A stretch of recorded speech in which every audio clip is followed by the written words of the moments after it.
নমস্কার বন্ধুরা, আপনাদের আরও একবার স্বাগত জানাই পাবলিক ভিউ কলকাতাতে। বন্ধুরা, আজকের এই ভিডিওটিতে আইএসএল ইন্ডিয়ান ফুটবল নিয়ে কিছু গুরুত্বপূর্ণ আপডেট দেওয়ার আছে। যেমন মোহনবাগান দল নিয়ে কিছু গুরুত্বপূর্ণ আপডেট দেবো। ইন্ডিয়ান ফুটবলের ভবিষ্যতের জন্য এটা আরও বেটার হবে, সেটা কি সেটাও জানাবো। ইস্ট বেঙ্গল দল নিয়ে আপডেট দেওয়ার আছে, বিএফসি দল নিয়ে আপডেট দেওয়ার আছে। অর্থাৎ এই ভিডিওটিতে কিন্তু কিছু গুরুত্বপূর্ণ আপডেট দেবো, তাই আশা করছি ভিডিওটা শেষ পর্যন্ত দেখবেন। এবং ভিডিওটা শুরু করার আগে একটা ছোট্ট নোট করে রাখবো, যেহেতু এইখানে আপনারা খেলার সমস্ত রকম আপডেটস পেয়ে যাবেন, তাই অবশ্যই পাবলিক ভিউ কলকাতা এই চ্যানেলটিকে সাবস্ক্রাইব করে বেল আইকন প্রেস করে অল করে রাখবেন। তাহলে বন্ধুরা, সবার প্রথমে আপনাদেরকে ইস্ট বেঙ্গল দলের আপডেটটা দিয়ে শুরু করি। ইস্ট বেঙ্গল তাদের কিন্তু মাঝমাঠের বলবো খুবই গুরুত্বপূর্ণ প্লেয়ার সাউল ক্রিস্পো, তিনি কিন্তু রাজি হয়ে গেছেন ইস্ট বেঙ্গল দলের সঙ্গে কন্ট্রাক্ট এক্সটেনশন করার জন্য। অর্থাৎ ইস্ট বেঙ্গল তারা কিন্তু সাউল ক্রিস্পোর সঙ্গে কথাবার্তা বলছিল যাতে সাউল ক্রিস্পোকে আরও 1 বছরের চুক্তিতে সই করতে পারে। তো সাউল ক্রিস্পো তিনিও কিন্তু রাজি হয়ে গেছেন যে ইস্ট বেঙ্গল দলের সঙ্গে কন্ট্রাক্ট এক্সটেনশন করবেন, মানে তিনি ইস্ট বেঙ্গল দলে খেলতে চাইছেন। তাই সাউল ক্রিস্পোর সঙ্গে কিন্তু আরও 1 সিজনের জন্য কন্ট্রাক্ট এক্সটেনশন করতে চলেছে ইস্ট বেঙ্গল দল। তো এটা ইস্ট বেঙ্গলের জন্য কিন্তু খুবই ভালো নিউজ যে সাউল ক্রিস্পোর মতো প্লেয়ারকে ইস্ট বেঙ্গল দল তার সঙ্গে চুক্তি বৃদ্ধি করছে। তো বন্ধুরা, এইবারে তার পরের আপডেট দিই। এইটা হচ্ছে জুয়ান ফেরান্ডো, তিনি কিন্তু ফিরতে পারেন বেঙ্গালুরু এফসি দলে। হ্যাঁ বন্ধুরা, ঠিকই শুনছেন, খুবই ভালো দল গঠন করার পরেও বিএফসি কিন্তু টপ 6-এ পৌঁছাতে পারেনি। বেঙ্গালুরু এফসি দলে কে নেই? গুরপ্রীত সিং সান্ধু গোলকিপার আছে, যে প্রতিনিয়ত ভারতের খেলে। নিখিল পূজারি, চিংলিং সানা সিং, রোশান, সুনীল ছেত্রী, রোহিত কুমার, তাছাড়াও আরও ভালো ভালো ভারতীয় প্লেয়ার যারা কিন্তু ভারতীয় ন্যাশনাল টিমে প্রতিনিয়ত খেলে। এত ভালো দল গঠন করার পরেও যেহেতু বেঙ্গালুরু এফসি তারা আইএসএল এর টপ 6-এ পৌঁছাতে পারেনি, তাই জন্য তারা কথাবার্তা চালাচ্ছে আইএসএল ট্রফি এবং Durand cup winner coach Juan ফেরান্ডোর সঙ্গে। জুয়ান ফেরান্ডো যিনি এফসি গোয়াকে একবার ডুরান্ড কাপ জিতিয়েছিলেন, মোহনবাগানকে একবার ডুরান্ড কাপ জিতিয়েছেন এবং আইএসএল চ্যাম্পিয়ন করেছিলেন। অর্থাৎ আইএসএল চ্যাম্পিয়ন কোচ জুয়ান ফেরান্ডোর সঙ্গে কিন্তু কথাবার্তা চালাচ্ছে বেঙ্গালুরু এফসি। এবং সব কিছু যদি ঠিকঠাক থাকে তাহলে কিন্তু সামনের সিজনে বেঙ্গালুরু এফসি দলের হেড কোচ হয়ে ফিরতে পারেন জুয়ান ফেরান্ডো।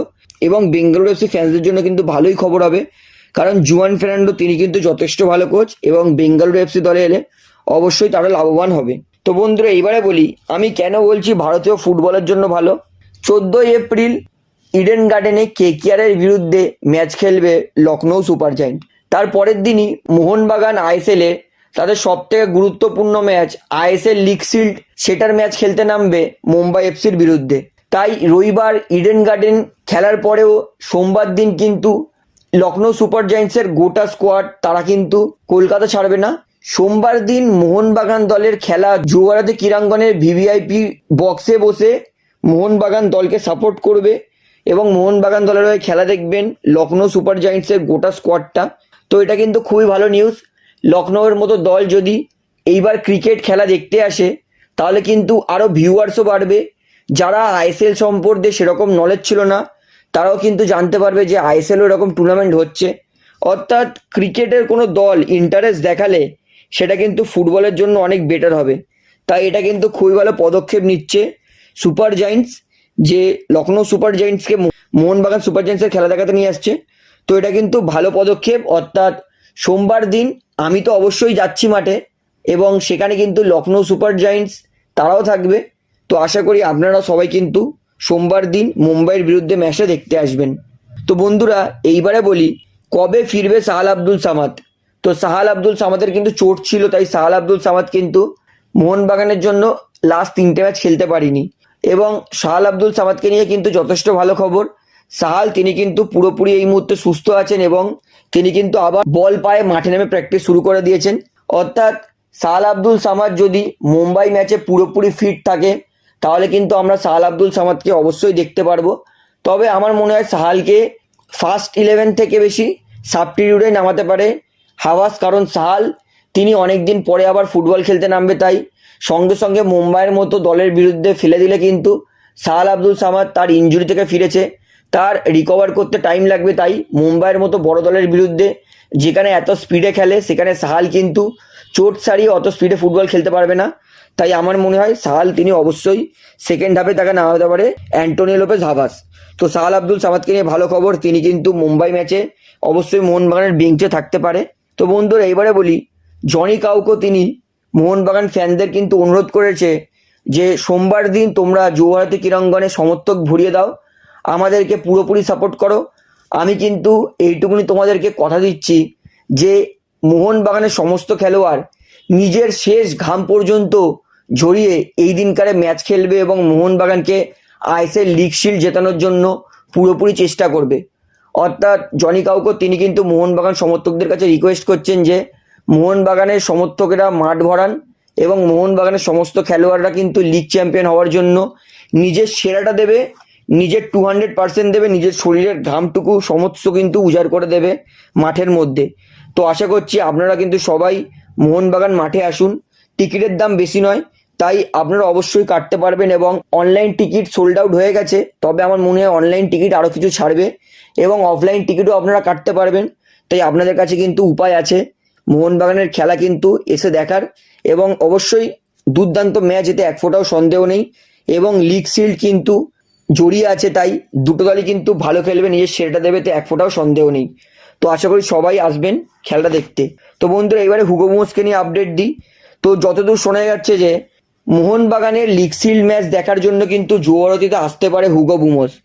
যতদূর মোহনবাগান ভিতরকার খবর থেকে জানা গেছে যে মোহনবাগানের পুরনো খেলোয়াড় তাকে কিন্তু আবার মোহনবাগানের খেলা দেখার জন্য ফিরিয়ে আনতে পারে। যেমন আমরা দেখেছিলাম আইএসএল ফাইনালে মোহনবাগান তারা কিন্তু আগের সিজনে জনি কাউকো আর তিরিকে নিয়ে এসেছিল শুধুমাত্র ফাইনাল দেখার জন্য, তাই এইবার কিন্তু হুগো বুমোসের সঙ্গেও কিন্তু তাই করতে চলেছে মোহনবাগান ম্যানেজমেন্ট। এমনটাই শোনা গেছে যে হুগো বুমোসকে কিন্তু আইএসএল এর লিগ শিল্ড ম্যাচ দেখার জন্য এবং দলের খেলোয়াড়দেরকে আরও উজ্জীবিত করার জন্য কিন্তু হুগো বুমোসকে স্ট্যান্ডে নিয়ে আসছে মোহনবাগান দল। এবং হুগো বুমোস যদি মোহনবাগান দলের খেলা দেখতে আসে এবং মোহনবাগান খেলোয়াড়দের সঙ্গে কথাবার্তা বলে, তাদের সঙ্গে মেন্টালিটি শেয়ার করে, তাহলে কিন্তু মোহনবাগান দলের জন্যই লাভ হবে। লখনৌ সুপার জায়েন্টস খেলা দেখতে আসছে, তার থেকেও বেশি লাভ কিন্তু মোহনবাগানের হবে যখন হুগো বুমোস খেলা দেখতে আসবে, কারণ হুগো খেলা দেখতে আসলে পুরনো বন্ধুর সঙ্গে কথাবার্তা বলবে, তাদের সঙ্গে ডিসকাশন করতে পারবে, কারণ হুগো বুমোস তিনি এর আগেও আইএসএল লিগ শিল্ড জিতেছেন, একবার নয় দুইবার, তাই তিনি কিন্তু তার এক্সপিরিয়েন্স শেয়ার করতে পারবে। তাই হুগো বুমোসকে মোহনবাগান যেই প্ল্যানটা, দেখুন আমি 100% শিওর নয় যে হুগো বুমোস আসবেই, তবে মোহনবাগানের ভেতরকার খবর কিন্তু মনে হচ্ছে হুগো বুমোসকে ফাইনাল ম্যাচের জন্য নিয়ে আসতে পারে মোহনবাগান সুপার জায়েন্টস, শুধুমাত্র খেলা দেখার জন্য। তবে আমি বলবো হুগোকে মোহনবাগান যত তাড়াতাড়ি ফিরিয়ে আনবে তত মোহনবাগানের জন্যই ভালো। এবং অবশ্যই মোহনবাগান কিন্তু একটা বিদেশি ড্রপ করে হুগো বুমোসকে মোহনবাগান দলে খেলাতেই পারে। তো হুগো বুমোসকে নিয়ে ভালো খবর, শুধুমাত্র আইএসএল লিগ শিল্ড ম্যাচটা দেখার জন্য কিন্তু হুগো বুমোস তিনি কলকাতায় আসতে পারেন, এমনটাই কিন্তু খবর শোনা যাচ্ছে। তো দেখা যাক হুগো তিনি আসেন কি আসেন না। তো বন্ধুরা আজকের আইএসএল নিয়ে এতটাই বলার ছিল, আশা করি সমস্তটা আপনারা বুঝতে পেরেছেন এবং ভিডিওটি আপনার ভালো লেগেছে। তো ভিডিওটি আমি এখানেই শেষ করছি। ভিডিওটি ভালো লাগলে অবশ্যই লাইক করুন, কমেন্ট করুন, শেয়ার করুন এবং বন্ধুরা চ্যানেলটি যারা নতুন আছেন সবাইকে একটা অনুরোধ করবো, তারা অবশ্যই পাবলিক ভিউ কলকাতা এই চ্যানেলটিকে সাবস্ক্রাইব করে বেল আইকন প্রেস করে অল করে রাখবেন। ধন্যবাদ।